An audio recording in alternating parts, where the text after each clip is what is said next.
Bonjour tout le monde. Si on demandait comment devient-on un vampire, il y a fort à parier que la réponse sera en étant mordu par un vampire. Ce qui amène naturellement une seconde question. Dans ce cas, qui a mordu le premier vampire? À cette version vampirique du classique paradoxe de l'œuf et de la poule, il ne se trouve pas une, mais plusieurs réponses. La manière d'en devenir un s'explique de plusieurs façons. Cette vidéo aura pour objectif de présenter les 4 principales approches de l'origine du vampirisme. Nous allons commencer par les humains qui deviennent vampires de leur vivant. Nous pouvons citer les chamans vampiriques. Ils le deviennent volontairement, c'est-à-dire les personnes ayant effectué un rituel pour devenir un vampire. Je vous rappelle que j'ai posté un rituel pour devenir un vampire il y a environ 2 semaines et que vous pouvez trouver de nombreux rituels très sérieux sur YouTube et sur Internet. Nous avons donc aussi les sorciers devenus esclaves des démons qu'ils ont invoqués et les personnes qui ont partagé leur sang avec celui d'un vampire. Et donc les personnes s'étant fait mordre par un vampire. Deuxièmement, il y a ceux qui naissent déjà vampires ou qui le deviennent après leur mort grâce à leur naissance. D'après de nombreuses légendes, or ceci n'a jamais été prouvé, nous avons donc les enfants nés coiffés, les enfants maudits par la sage-femme ou par quelqu'un d'autre lors de l'accouchement, les enfants nés avec des yeux très clairs ou très foncés, les enfants étant nés avec une forte pilosité et dont les sourcils se rejoignaient, les enfants étant nés avec 3 mamelons, les enfants nés avec une queue poilue, les enfants nés avec des dents dans la bouche, les enfants d'une mère sorcière et d'un père démon, ou le 7e fils d'un 7e fils ou fille. Troisièmement, il y a aussi ceux qui deviennent vampires après leur mort.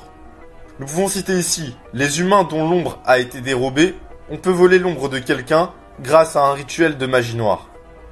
Puis il y a ceux qui sont déjà morts et dont le corps est exposé à la lumière de la lune, ceux dont le corps est foulé par un chien ou un chat, ceux dont le corps a été enterré près de la sépulture d'un vampire, c'est-à-dire de la tombe d'un vampire, et ceux dont le cadavre est possédé par un esprit ou un démon aérien parasité par le diable. Merci de m'avoir écouté. Je vais maintenant répondre à une question de Beauty Beauté Makeup. Je cite. Bonjour, j'ai des questions. La 1. Peut-on se voir dans un miroir ou sur une photo? Eh bien non, un vampire ne pourra pas apercevoir son reflet dans un miroir.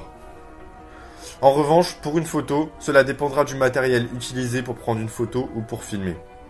Car certains appareils utilisent une technologie semblable au miroir pour capturer l'image. 2. Craint-on l'eau? Non. Nous les vampires, nous ne craignons pas l'eau. En revanche, nous craignons l'eau bénite. 3. Dès le début, on a les yeux rouges ou jaunes, là où c'est au bout de combien de temps qu'on a les yeux rouges exactement. Si vous effectuez le rituel, vous aurez au début les yeux rouges-jaunes. Et la couleur définitive de vos yeux apparaîtra après 6 mois. Vous pourrez commencer à apercevoir le rouge-jaune de vos yeux au bout de 2 semaines, 1 mois. 4. On est obligé de boire du sang dès le début. Le plus souvent, les jeunes vampires ayant effectué un rituel commencent à boire du sang au bout de 4 mois. De toute manière, une fois devenu vampire, vous saurez quand boire du sang. 5. C'est au bout combien de temps qu'on ne puisse plus manger de la nourriture humaine? Eh bien, toujours au bout de 4 mois. De toute manière, à partir du moment où le rituel a été effectué, vous allez manger de moins en moins de nourriture humaine et être de plus en plus attiré par le sang. J'espère avoir été clair, merci beaucoup.